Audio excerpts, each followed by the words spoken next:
Selamat bertemu kembali pada kuliah farmasi fisika. Hari ini kita akan memasuki pokok pembahasan tentang sistem koloidal. Bersama saya, Ibu Risa Desnita. Pada bagian 1, kita akan membahas tentang konsep dasar dan klasifikasi. Tema besar hari ini adalah tentang sistem koloid dalam farmasi fisika. Di sini mencakup teori, aplikasi, dan inovasi terkini. Untuk subjudul, dari suspensi konvensional hingga ke nanomedicine. Penyusun oleh saya sendiri, Ibu Risa Desnita, untuk mata kuliah farmasi fisika. Sistem koloid merupakan fondasi dari berbagai bentuk sediaan farmasi, mulai dari suspensi dan emulsi konvensional hingga sistem penghantaran nanodrug. Nah, dalam era farmasi modern, pemahaman tentang koloid itu tidak lagi hanya sekedar mengetahui perbedaan ukuran partikel, melainkan menuntut penguasaan mendalam mengenai termodinamika antarmuka, kemudian kinetika stabilitas, serta interaksi fisikokimia antara obat, pembawa, dan sistem biologis. Nah, sistem koloid itu sendiri didefinisikan sebagai sistem dispersi, di mana partikel fase terdispersi memiliki dimensi atau ukuran antara 1 nanometer hingga 1 mikrometer. Nah, ukuran ini menempatkan koloid di antara larutan sejati atau molekuler dan dispersi kasar atau suspensi. Nah, konsekuensi utama dari ukuran ini adalah rasio luas permukaan terhadap volume yang sangat besar yang menyebabkan energi bebas permukaan mendominasi perilaku dari sistem.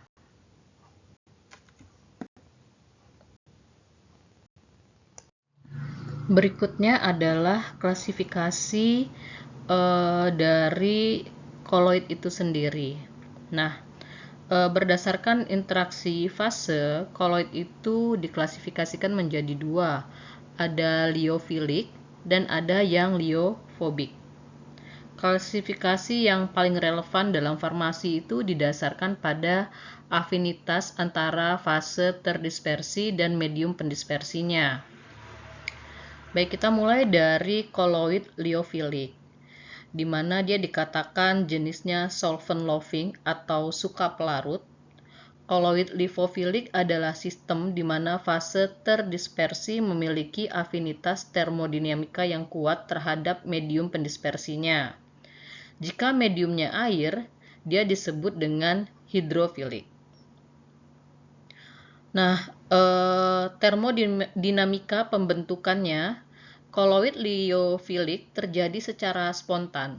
Hal ini disebabkan oleh interaksi solvasi yang kuat antara pelarut dan partikel yang menurunkan entalpi sistemnya, serta peningkatan entropi akibatnya dispersi molekular polimer.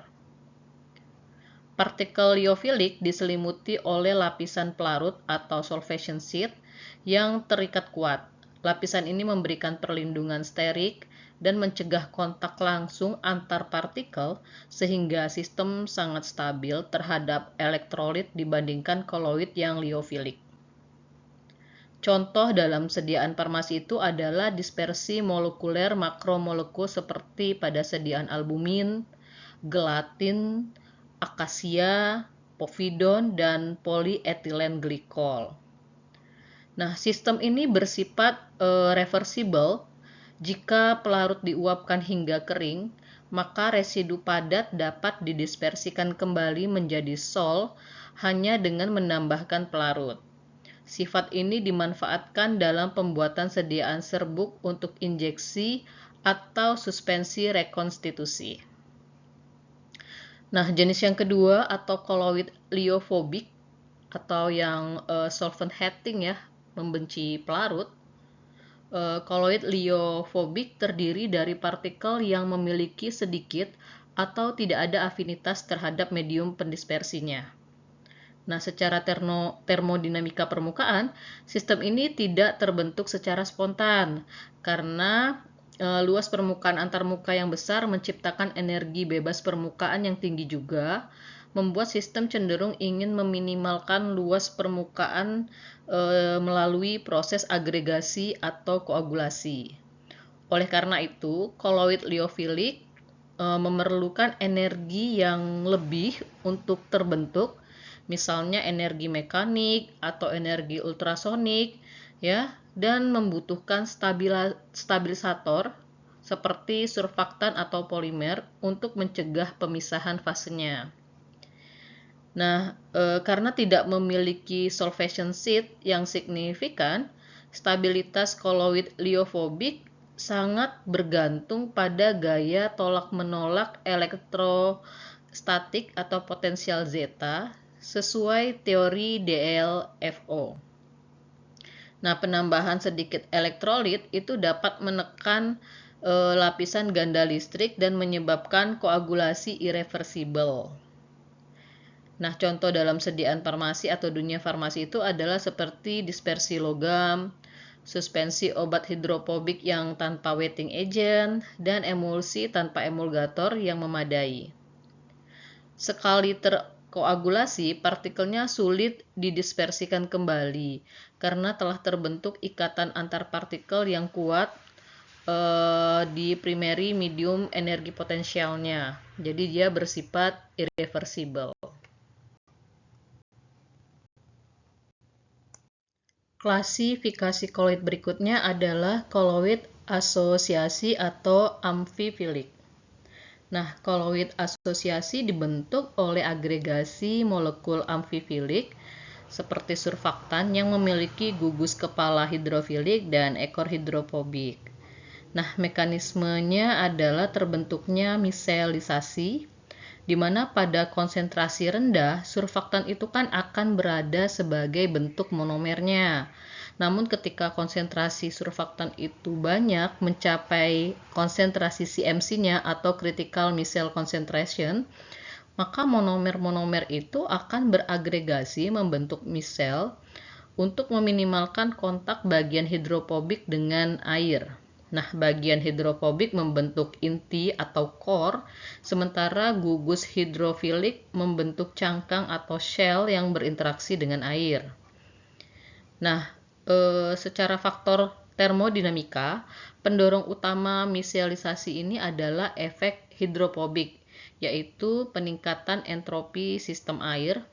Saat rantai hidrokarbon masuk ke dalam inti micelle, struktur air itu seperti es yang sebelumnya mengelilingi rantai menjadi rusak, meningkatkan ketidakteraturan entropi pada molekul air.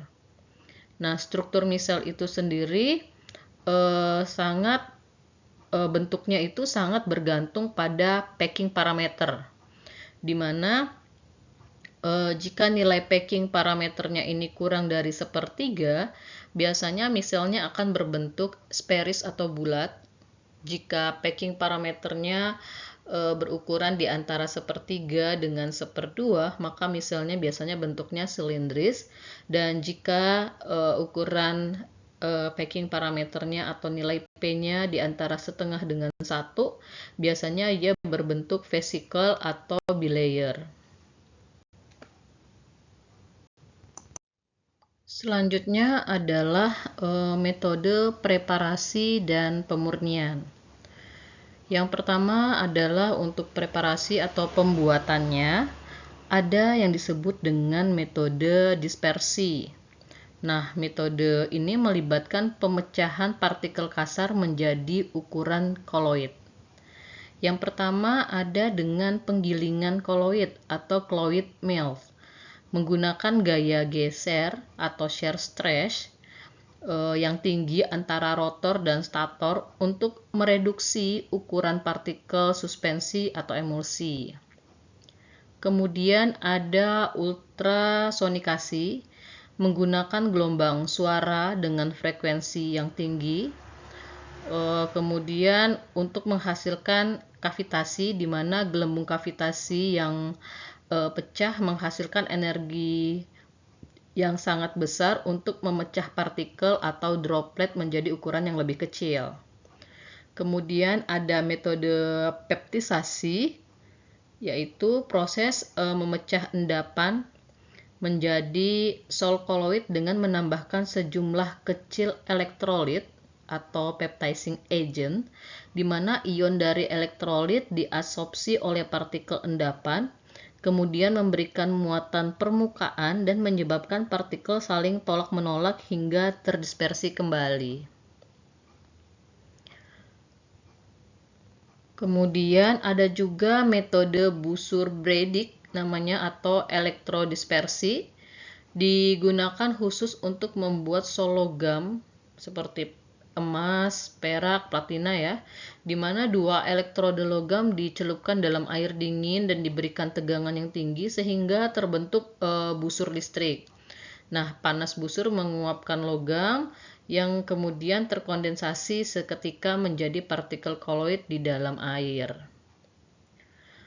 Oke, metode pembuatan yang kedua adalah metode kondensasi, di mana melibatkan penggabungan molekul atau ion menjadi partikel ukuran koloid melalui reaksi kimia atau perubahan pelarut.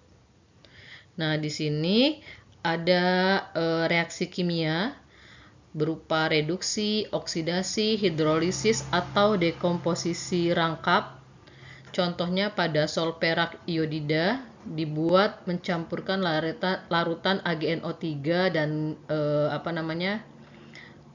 Ki yang encer.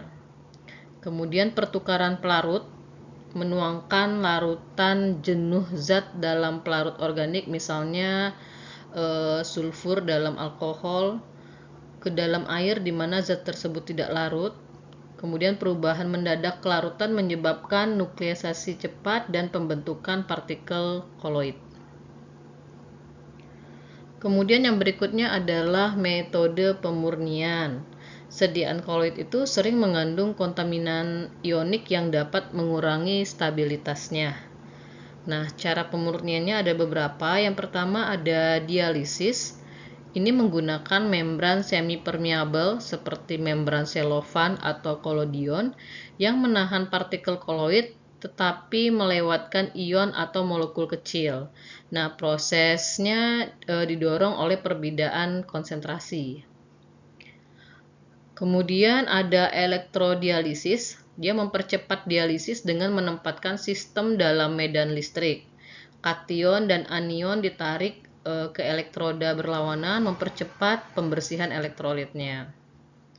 Kemudian yang ketiga adalah ultrafiltrasi, di mana filtrasi menggunakan tekanan positif atau vakum melalui membran dengan pori yang sangat halus.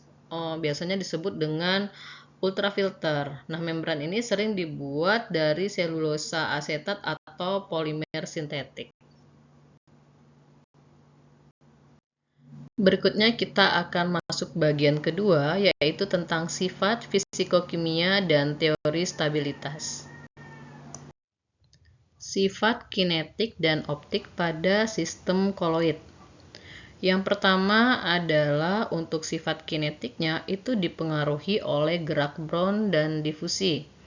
Partikel koloid itu senantiasa bergerak acak, di mana gerakannya itu disebut dengan gerak Brown. Nah, gerak Brown ini sendiri muncul akibat tumbukan termal dengan molekul pelarut. Gerakan ini mencegah sedimentasi koloid partikel yang halus. Hubungan antara gerak Brown dan difusi dijelaskan oleh persamaan Einstein dan Smoluchowski, di mana koefisien difusi atau D itu berbanding lurus dengan konstanta Boltzmann Kb dan T itu adalah suhu absolut. Kemudian D atau koefisien difusi ini berbanding terbalik dengan viskositas medium dan jari-jari ukuran partikel. Dengan kata lain, semakin kecil partikel, misalnya pada sediaan nanomedesain, semakin cepat atau semakin laju difusinya, yang akan mempengaruhi kemampuannya nanti terabsorpsi di dalam tubuh. Yang berikutnya adalah sedimentasi dan hukum Stokes. Pada partikel yang lebih besar atau lebih padat, itu pengaruh gravitasi mengalahkan gerak Brown, di mana laju sedimentasi itu pada hukum Stokes berbanding terbalik dengan viskositas dan berbanding lurus dengan diameter atau ukuran partikel. Jadi kalau ukuran partikelnya besar, maka laju sedimentasinya juga besar. Persamaan di hukum Stokes ini berlaku untuk suspensi encer atau kurang dari 2% dengan partikel bulat yang tidak berinteraksi. Untuk suspensi formasi yang pekat, interaksi antar partikel menyebabkan Heinrich settling, di mana laju pengendapan lebih lambat dari prediksi melalui hukum Stokes. Nah, parameter lain yang diujikan juga di hukum Stokes itu adalah volume sedimentasi atau nilai F. Dimana kalau volume sedimentasinya ini sama dengan 1, itu dikatakan ideal atau tidak ada endapan, atau endapan bervolume sama dengan suspensinya atau flokulasi sempurna. Kalau nilai F atau volume sedimentasinya kurang dari 1, itu terjadi pemadatan endapan. Kalau nilai F lebih dari 1, itu terjadi flokulasi yang sangat longgar, dan ini jarang terjadi. Kemudian kita melihat sifat optik atau hamburan cahaya dari sistem koloid. Nah, interaksi cahaya dengan koloid itu menghasilkan yang namanya hamburan. Jadi bukan hanya sekedar penyerapan. Nah, ada beberapa jenis sifat optik. Yang pertama adalah efek Tyndall, di mana hamburan cahaya oleh partikel koloid itu membuat lintasan cahaya terlihat sangat saat melewati sistem. Nah, intensitas hamburan itu berbanding lurus dengan pangkat 4 frekuensi cahaya dan volume partikel. Jadi kalau volume partikelnya itu besar, maka intensitas hamburannya juga besar. Yang kedua, sifat optiknya itu adalah turbiditas. Ini digunakan untuk menentukan biasanya berat molekul koloid polimer. Nah, hubungan turbiditas dengan konsentrasi serta berat molekul itu biasanya diberikan oleh persamaan Debye namanya. Ya, di mana nanti itu ada parameter yang namanya konstanta optik dan koefisien virial. Berikutnya adalah sifat optik koloid itu ada yang namanya DLS atau Dynamic Light Scattering. Jadi ini salah satu dasar teknologi atau hukum yang digunakan pada alat particle size analyzer, di mana teknik standar ini dilakukan di industri biasanya ya untuk mengukur ukuran partikel yang sangat kecil atau nanopartikel. Biasanya tuh 1 nano hingga 5 mikro, atau ada juga yang 1 nano hingga 10 mikro. Nah, DLS atau Dynamic Light Scattering ini mengukur fluktuasi intensitas hamburan akibat gerak Brown. Berarti semakin cepat fluktuasi, semakin kecil partikelnya. Nah, hasil akhir dari DLS ini berupa distribusi ukuran partikel, biasanya ukuran partikel rata-rata, serta parameter PDI atau Pauli Index Dispersi, indeks polidispersitas, di mana semakin kecil Pauli Index dispernya, maka biasanya partikelnya ukurannya semakin seragam. Sifat elektrik dan teori stabilitas DLFO, di mana stabilitas fisik koloid lyofobik itu sangat ditentukan oleh muatan permukaan partikel. Nah, yang pertama adalah tentang lapisan ganda listrik atau electrical double layer. Ketika partikel bermuatan berada dalam cairan, ion-ion berlawanan muatan atau counter ion akan tertarik ke permukaan, kemudian membentuk dua lapisan utama. Yaitu yang pertama adalah lapisan strange, yaitu lapisan ion yang terikat kuat dan tidak bergerak di permukaan partikel. Kemudian ada lapisan difusi atau Goikemmen, di mana lapisan ion di luar lapisan strand yang bergerak lebih bebas tetapi masih dipengaruhi oleh gaya tarik elektrostatik. Nah, konsentrasi counter ion menurun secara eksponensial seiring dengan jarak dari permukaan.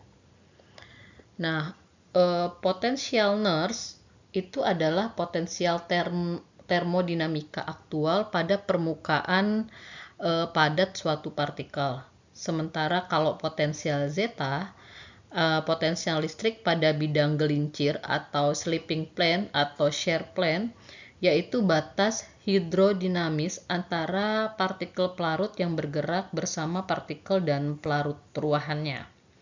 Nah, pentingnya potensial zeta ini adalah sebagai salah satu indikator stabilitas yang bisa menggambarkan, di mana kalau potensial zetanya lebih dari atau sama dengan 30 MV itu dikatakan stabil karena terjadi gaya tolak-menolak yang kuat sehingga mencegah agregasi. Sementara kalau potensial zetanya mendekati 0 MV atau titik isoelektrik, dia dikatakan tidak stabil, kemudian terjadi flokulasi atau koagulasi yang cepat. Teori DLFO, di mana itu adalah singkatan dari Derjaguin, Landau, Vervey, dan Overbeek, di mana dia menjelaskan bahwa stabilitas koloid itu sebagai hasil keseimbangan antara dua gaya utama. Jadi kalau gaya total itu VT itu adalah VR plus VA, ya, di mana VT adalah energi potensial total interaksi antara dua partikel.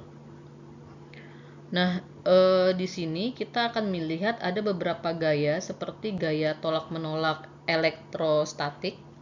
Gaya tolak-menolak elektrostatik ini adalah VR, berasal dari tumpang tindih lapisan ganda listrik atau double layer, bersifat long range, jadi range-nya panjang. Besarnya bergantung pada potensial zeta dan ketebalan lapisan gandanya. Kemudian penambahan elektrolit itu akan meningkatkan nilai K sehingga menipiskan lapisan ganda dan menurunkan nilai dari VR atau gaya tolak-menolak elektrostatik.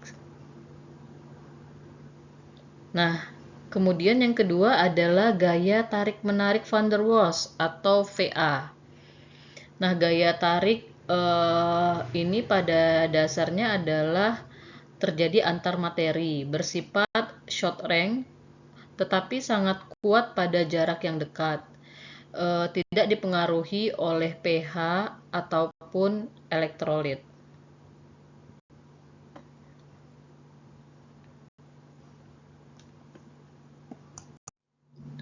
Profil energi potensial DLFO itu biasanya digambarkan berupa kurva energi, ya, dimana kurva VT itu terhadap jarak antara partikel memiliki tiga bagian yang kritis atau tiga zona kritis.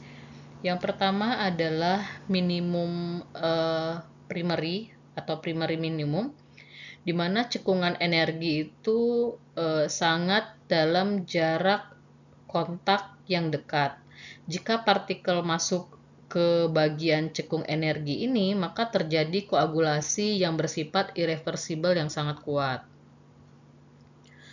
Kemudian ada energi barrier, di mana energi barriernya adalah maksimum primaire, di mana bukit energi positif yang mencegah partikel masuk ke minimum primer. Nah, stabilitas koloid itu tergantung pada tinggi bukit atau Vmax. Jika Vmax-nya lebih dari 25 kBt, maka partikelnya dikatakan stabil. Jadi kalau maksimum primernya tinggi, dia dikatakan koloid yang stabil. Kemudian zona kritis yang ketiga di dalam profil kurva tersebut adalah minimum sekunder atau secondary minimum, ya, merupakan cekungan energi yang dangkal pada jarak menengah. Di sini gaya tarik van der Waals sedikit lebih besar dari gaya tolakannya, yang menyebabkan fluktuasi. Dan fluktuasi di minimum sekunder bersifat reversible atau agregat longgar dan mudah untuk didispersikan kembali. Dan biasanya ini merupakan target dalam formulasi sediaan suspensi permasih supaya tidak terbentuk caking. Berikut ini adalah slide tentang pengendapan yang pada sediaan suspensi ya, yang ditetapkan oleh hukum Stokes.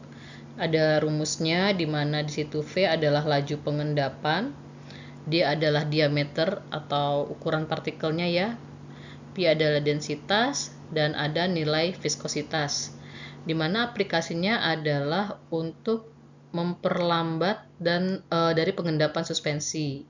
Jadi kalau kita mau suspensinya yang bagus kan biasanya yang lambat mengendap.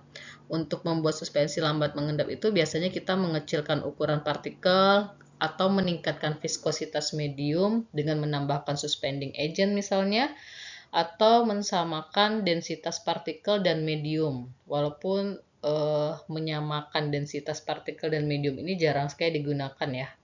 Nah, hukum Stokes ini hanya berlaku mutlak untuk suspensi encer dan partikel bulat sempurna. Jadi kalau untuk suspensi pekat itu biasanya terjadi hidden settling. Jadi laju pengendapannya itu bisa berbeda dari hasil hitungan hukum Stokes.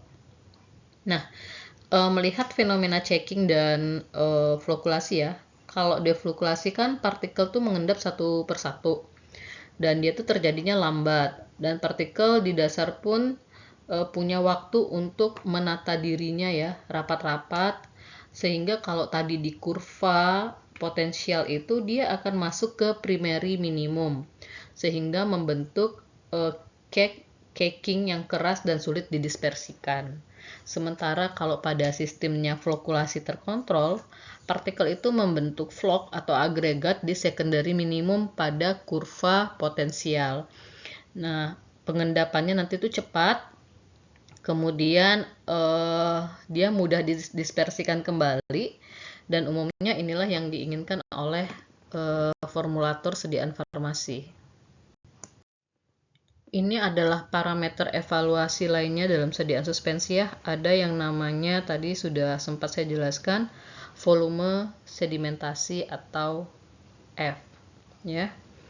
Kemudian dia merupakan rasio volume sedimentasi fluktuasi terhadap defluktuasi. Kemudian mekanisme dari caking itu adalah partikel defluktuasi mengendap satu persatu, mengisi celah kosong di dasar, sehingga membentuk endapan padat yang sulit didispersikan kembali. Suspensi yang tampak keruh, kemudian cepat mengendap, seringkali lebih baik secara farmasetik daripada yang lambat mengendap, tetapi membentuk caking.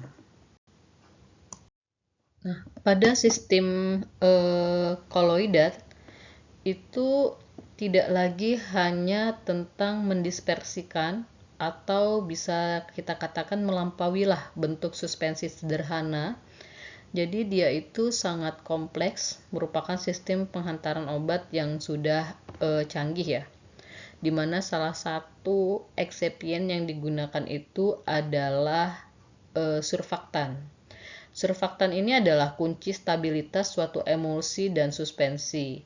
Pemilihan surfaktan itu bisa didasarkan oleh salah satunya skala Griffin ya, yaitu tentang nilai hidrofilik dan lipofilik balance-nya atau HLB-nya. Ya, dimana biasanya kalau HLB-nya 3 sampai 6 dia dikategorikan sebagai surfaktan yang punya kemampuan sebagai emulgator water in oil. Contohnya ada span gitu ya. Kemudian ada HLB 7 hingga 9 biasanya digunakan untuk wetting agent. Kemudian HLB 8 hingga 18 Dia dapat digunakan sebagai emulgator oil in water, contohnya pada twin. Kemudian kalau HLB tinggi seperti 13-15 itu biasanya untuk detergensi, dan 15 hingga 18 itu sebagai solubilizer ya. Semakin tinggi nilai HLB-nya, maka sebenarnya dia semakin hidrofilik ya. Kemudian tentang perhitungan HLB butuh, di mana nilai HLB ini harus dicocokkan dengan campuran surfaktan agar dapat menyatukan dua fase dan lebih stabil. Campuran surfaktan misalnya span dan twin biasanya menghasilkan emulsi yang lebih stabil karena packing yang lebih rapat di antar mukanya.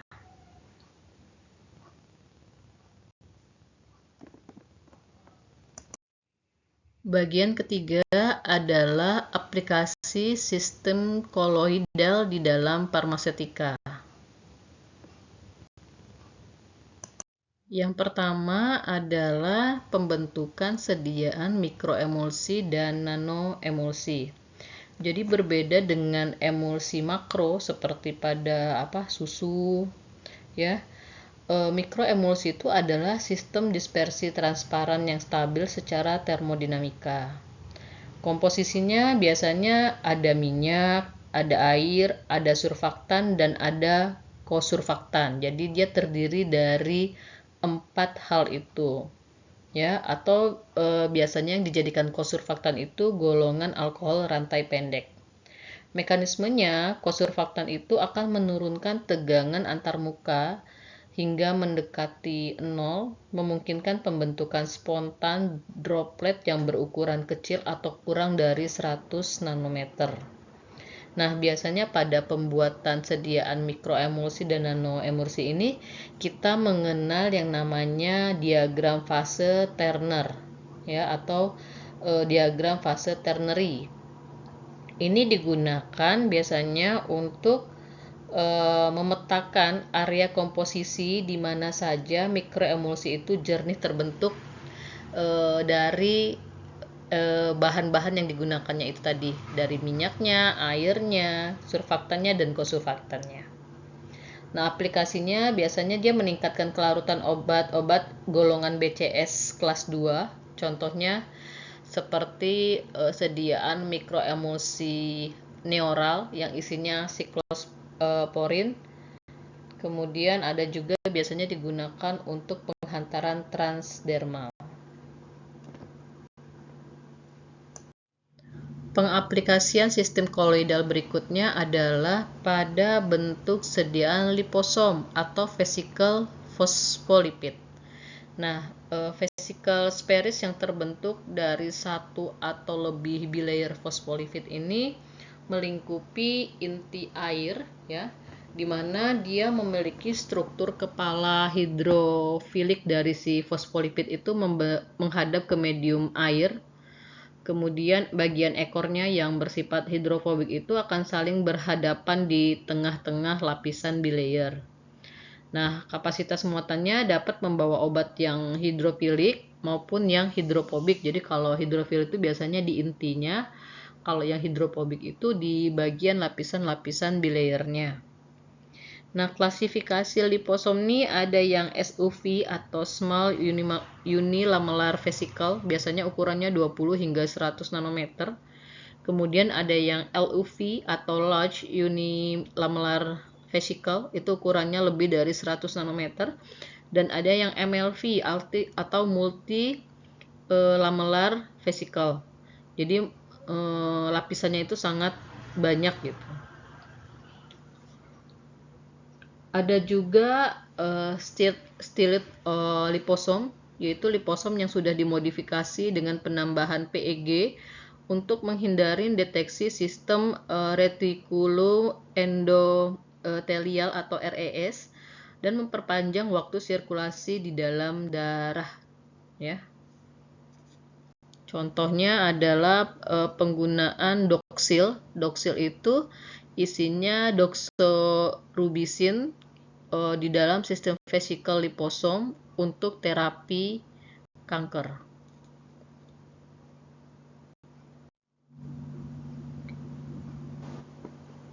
Berikutnya adalah nanosuspensi, di mana merupakan dispersi koloid zat obat murni yang distabilkan oleh surfaktan atau polimer.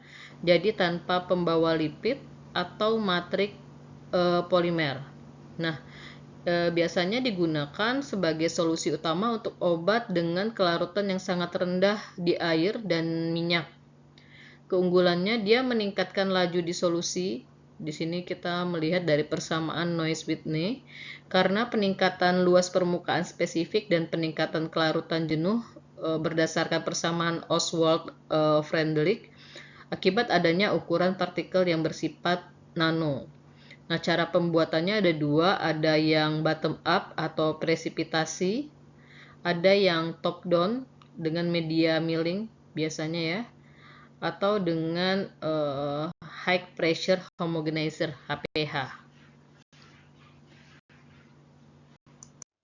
Bentuk lainnya pemanfaatan sistem koloidal adalah pembentukan polymeric micelle, di mana memiliki struktur core cell-nya itu yang berukuran nano ya, nanostruktur dari copolymer blok amfifilik, jadi kumpulan dari banyak polimer.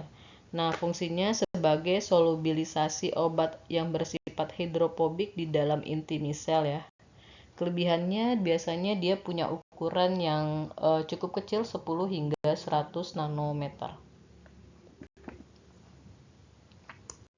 Pada bagian 4, kita akan melakukan kajian terhadap riset terbaru yang memanfaatkan sistem koloidal.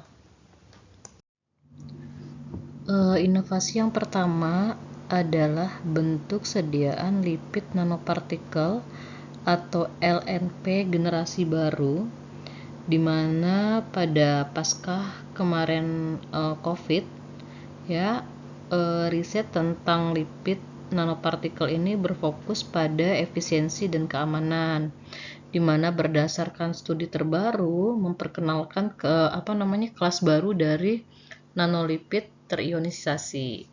Nah, inovasinya penggunaan lipid terionisasi dengan struktur siklik dan ekor ester.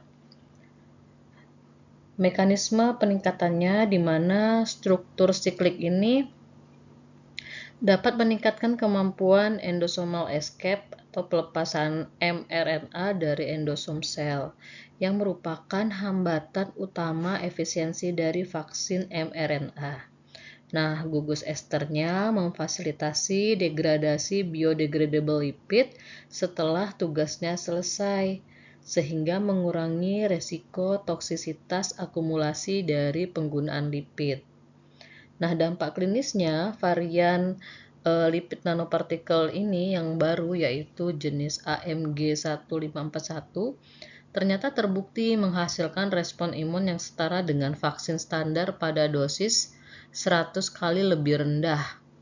Ini berpotensi menurunkan biaya produksi vaksin secara drastis dan mengurangi efek samping reaktogenik pada pasien seperti demam dan nyeri otot. Aplikasi sistem koloidal terbaru berikutnya adalah eksosom. Nah, eksosom ini adalah vesikel ekstraseluler alami berukuran sekitar 30 hingga 150 nanometer yang disekresikan oleh sel tubuh. Nah, eksosom ini dapat digunakan sebagai nanocarrier untuk menghantarkan obat dan dianggap dapat lebih unggul dibandingkan jenis liposom sintetik. Nah, keunggulannya dia biokompatibel ya, karena berasal dari sel tubuh itu sendiri atau disebut dengan autolog ya. Eksosom memiliki imunogenisitasnya yang sangat rendah dan tidak memicu reaksi penolakan. Kemudian dia dapat melakukan penembusan sawar darah otak, di mana eksosom ini kalau direkayasa ya, jadi dimodifikasi, dia dapat menembus saluran sawar darah otak secara efisien melalui mekanisme transositosis alami, di mana itu akan membuka jalan masuk untuk terapi penyakit neurodegeneratif seperti Alzheimer, Parkinson, dan infeksi CNS yang sebelumnya sulit untuk diobati. Nah, ada juga jenis eksosom dari tanaman atau biasa yang dikenal dengan plant derived exosome. Nah, beberapa riset tentang eksosom ini ada yang membuat eksosom dari jahe, anggur, dan susu sebagai pembawa obat kanker yang murah dan scalable, jadi bisa diperbanyak gitu. Ya. Nah, eksosom tanaman ini menunjukkan stabilitas yang baik di saluran cerna, memungkinkan pemberian obat golongan protein secara oral. Berikutnya, sistem koloidal yang disebut dengan smart hydrogel. Ya. Nah, hidrogel tuh bukan lagi sekedar matrik pasif ya. Dia sudah banyak dikembangkan untuk berbagai macam tujuan. Nah, contohnya hidrogel yang dikembangkan untuk sediaan obat-obat kemoterapi ya pada terapi kanker maupun terapi tumor, di mana hidrogelnya itu dirancang untuk melepaskan obatnya hanya jika terdeteksi pada area yang pH-nya asam. Karena pH khas lingkungan tumor atau kanker itu pH-nya asam. Dan dia baru bisa keluar dari smart hydrogelnya itu, obat baru bisa keluar jika terdeteksi keberadaan enzim metaloproteinase atau MMP, di mana enzim ini memang enzim yang diekskresikan berlebih pada sel kanker. Nah, mekanismenya tuh kayak kunci ganda ya, jadi dia meminimalkan pelepasan obat di jaringan yang sehat.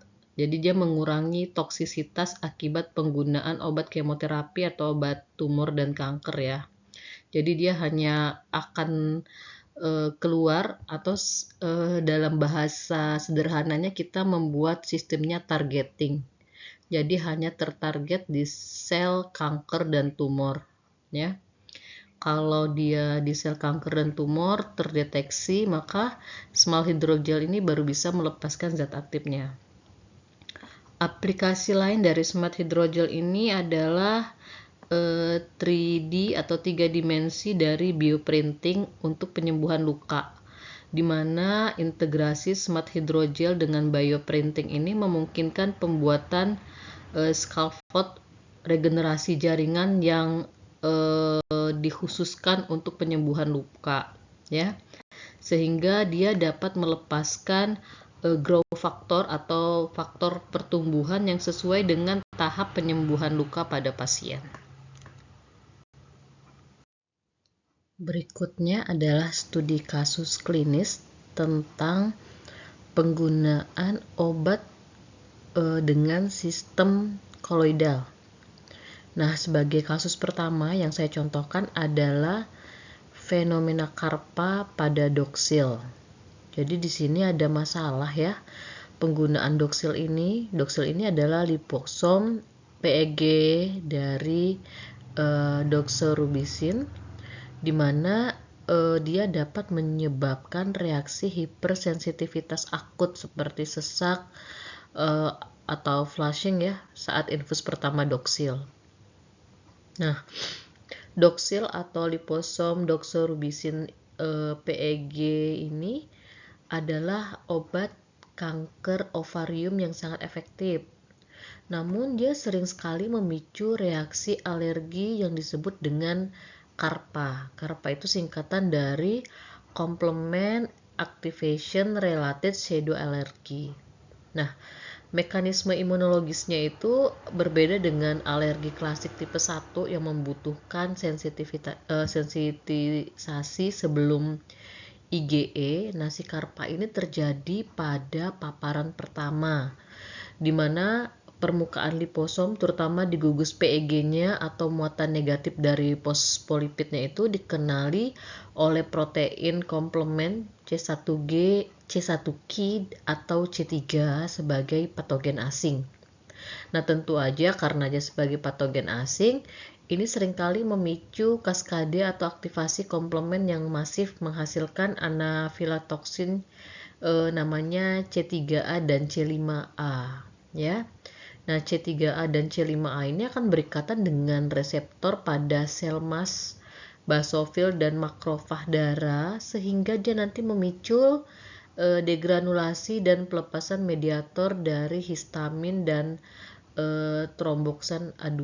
Itulah yang menyebabkan reaksi hipersensitivitas akut. Ya. Nah, gejala muncul tuh dalam hitungan menit berupa flushing seperti wajah merah ya.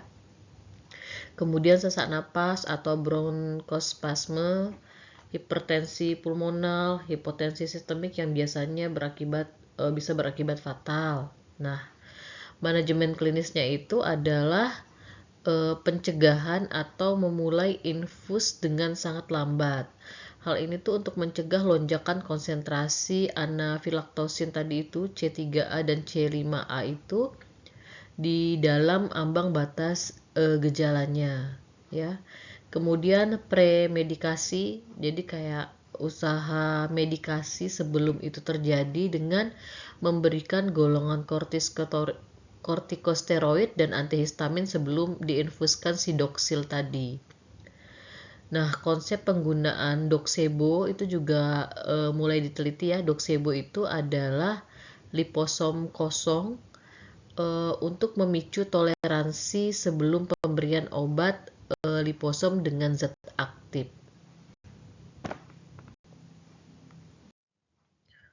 Nah, studi kasus klinis yang kedua itu adalah masalah nyeri yang hebat saat injeksi anestesi propofol.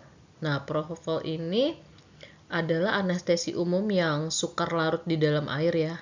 Makanya dia diformulasikan sebagai emulsi minyak dalam air. Dan dia menggunakan minyak kedelai dan lecitin telur.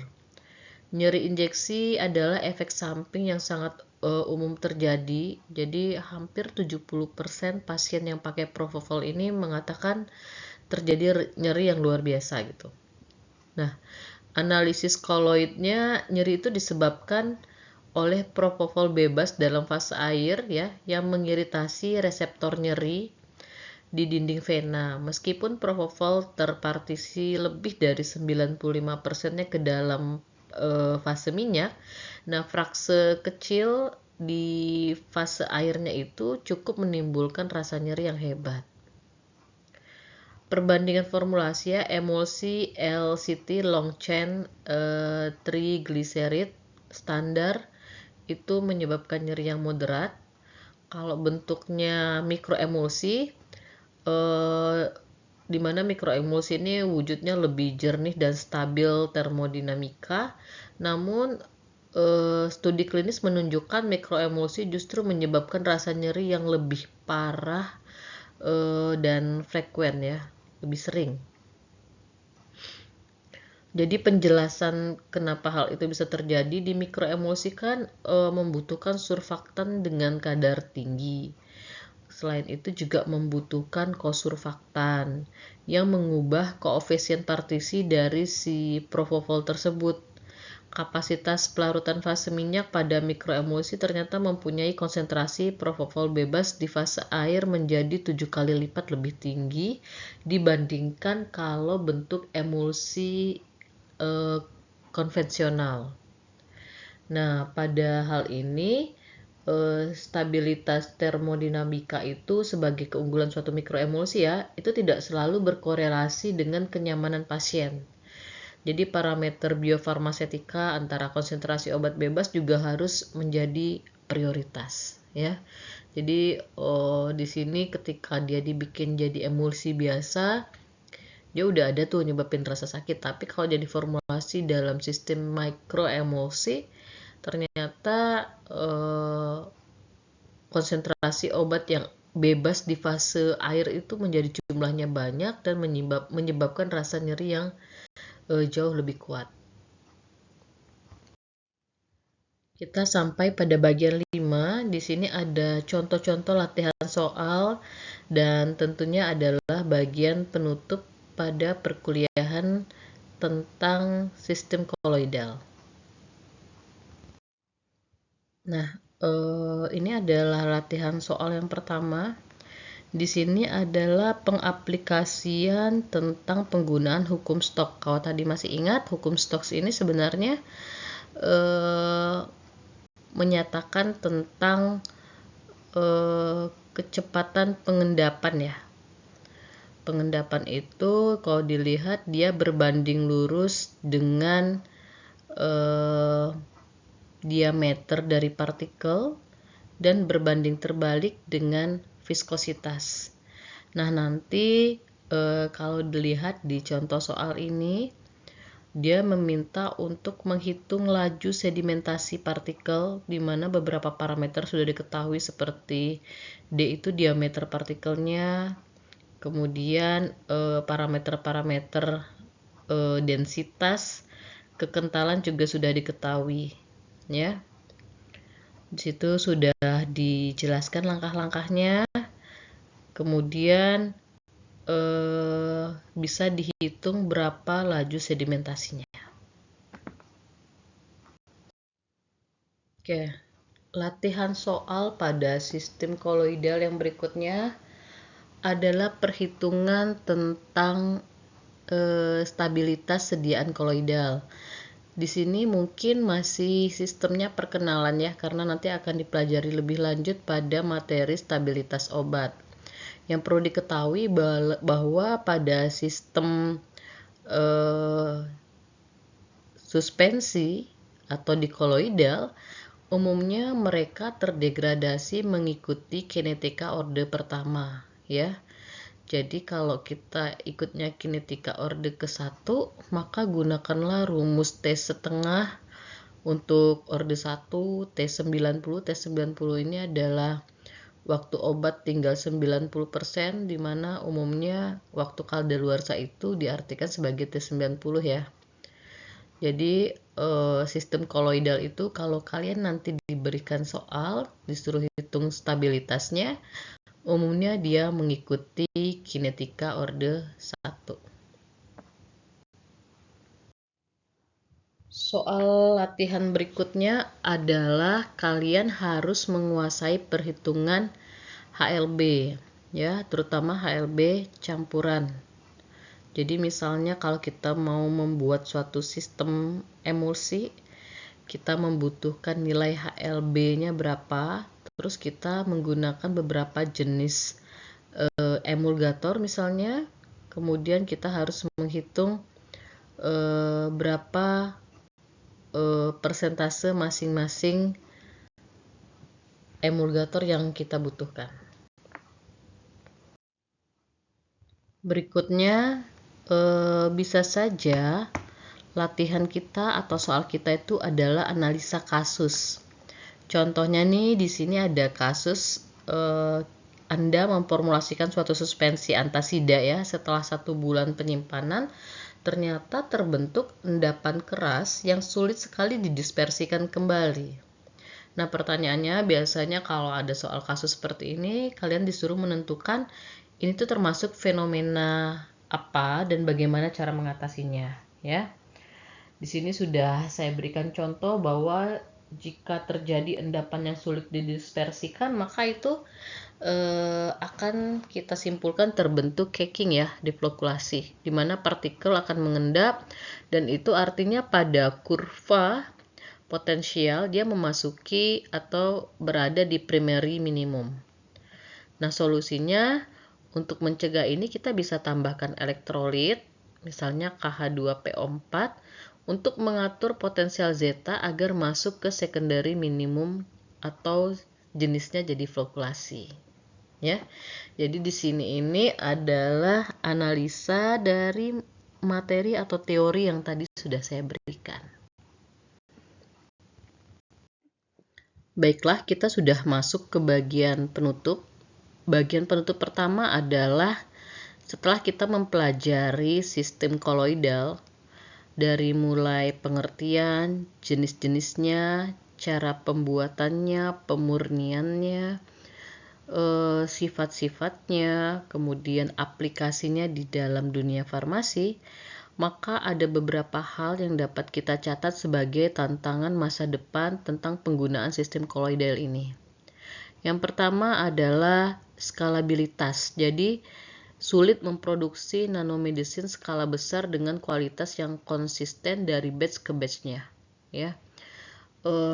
Jika kalian ingat di awal tadi saya sudah menjelaskan perbedaan antara sistem koloidal dengan suspensi. Suspensi itu termasuk dispersi kasar, itu adalah di ukuran partikelnya, di mana sistem koloidal itu ukuran partikelnya sangat kecil, ya, sama seperti di nanomedicine. Dan ini sulit sekali untuk mendapatkan skalabilitas, ya, keterulangannya, ya, yang konsisten dari batch ke batch-nya. Tantangan yang kedua itu adalah regulasinya. Jadi kayak standarisasi karakteristiknya. Seperti berapa sih ukuran yang diperbolehkan, parameter zeta potensialnya nilainya berapa, pelepasan obatnya bagaimana. Jadi untuk produk nano kompleks seperti eksosom itu juga standarnya itu masih belum terlalu jelas secara regulasi atau aturan. Kemudian tantangan di masa depan yang ketiga adalah tentang personalisasi. Contohnya hidrogel yang disesuaikan dengan biomarker pasien secara individu. Jadi masih sifatnya personal, tergantung individu tertentu. Pada akhirnya kita akan menarik kesimpulan dari pembelajaran kita hari ini. Yang pertama, bahwa sistem koloid itu sebenarnya adalah jembatan antara molekul obat dan sistem biologis tubuh. Kemudian yang kedua, pemahaman teori DLVO dan sifat permukaan itu sangat krusial untuk stabilitas sediaan. Yang ketiga, inovasi dengan sistem koloidal seperti LNP, lipid nanopartikel, eksosom, smart hydrogel itu mengubah paradigma pengobatan penyakit yang sulit, ya, seperti penyakit kanker maupun genetik.